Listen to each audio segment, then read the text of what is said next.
It never ceases to amaze me how much better you look dressed up.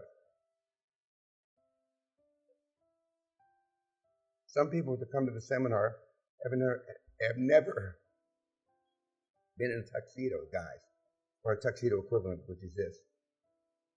So what does that say about your life?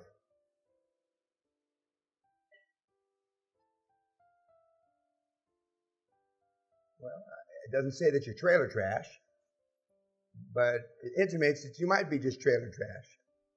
But whether you're trailer trash or not, this deal works. This is the real deal. And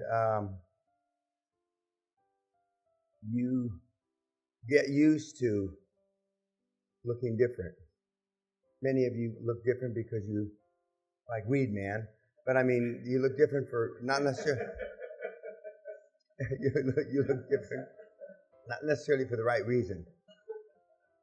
And you saw the pictures of the guys that had hair down to here, that had it cut off, and the black guy especially, who, I mean, there's no comparison, is there? And you put that with in his particular case, a three-piece suit. I mean, it's pretty fucking remarkable, the change and the transformation. And I keep preaching and have for many, many, many years. There's only one time to make a first impression. We showed you some films of people. They're dramatizations, but they're pretty funny. The one's not a dramatization, the guy that on Shark Tank, but the other one was a dramatization. And I can't emphasize enough how people react to you. I gave you examples of the guys, the kids that I've trained, like the Mexican morons who went in their suits to meet with big accountants and big lawyers. And for the first 30 or 45 minutes, the accountants and the lawyers are making excuses why they wearing golf clothes and tennis garb. And a good portion of your difference will be how you look. But the biggest difference will be how you act, the questions. A few of you have already used some of the QLA methodology before you got here.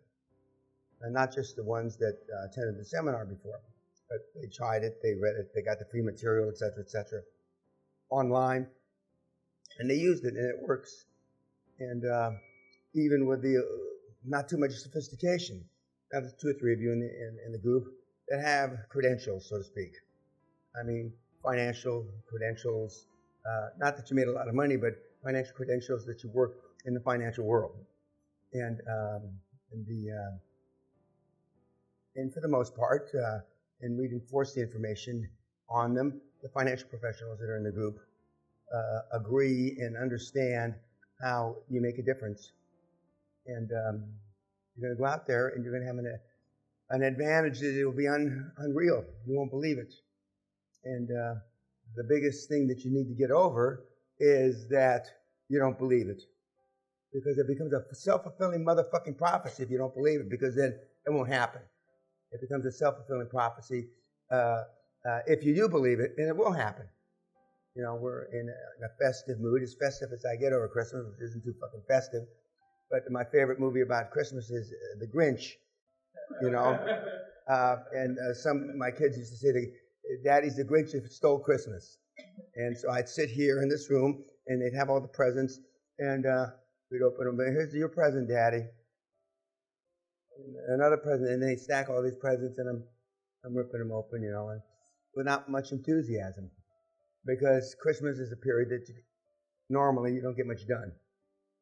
You don't get much done because other people are working, and their conventional wisdom and the way they were raised, it's slappy happy, like their poor parents and their poor grandparents, and I do my very best to overcome and try to get happy. Our daughter's coming to spend Christmas with us.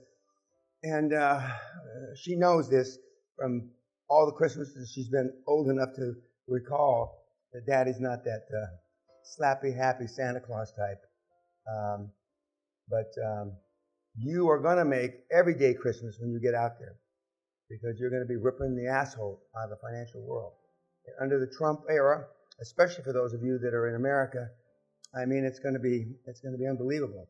And that Trump era, as I said on YouTube a couple of weeks ago, the financial crisis ended on November 8th when Trump got elected. It's going to be the ripple effect across the world. And some of you come from places that it'll take a while to get to because you're out in the middle of nowhere. But it will affect. For the first time, they're going to, just like in the movie that you saw last night, Too Big to Fail, they are going to release the money. And people are, and I'm not telling you to be part of the ones that can now get a 50,000 or 50,000 pound or euro loan. You're going to be the ones that are getting the $5 and the $50 million loans. But they will release the money and with their dream teams, etc. And depending on the sector that you pick, I mean, you're going to just eat them alive. You're going to eat them alive, and I will monitor your success from your weekly reports and from your Zoom calls. You know, a good many of us got a cold, and now I understand how AIDS spreads. I mean, the one little shithead gets sick, and then he's sputtering on everybody, and then a bunch of us get sick. And and now I understand. You know, having sex with one, I guess, is like having sex with 9 million people, and that's a pretty shitty outcome, actually. But I hope you all get well. I hope you all travel back now safely, and I look forward to reading your first weekly report in convalescence, because in a few days I'm going to have this knee done, and so I'll have in preparation for my mountain climbing exhibition in a couple of years before I turn 75. To your success, to your quantum leap. Cheers. Are you ready? Let's do it.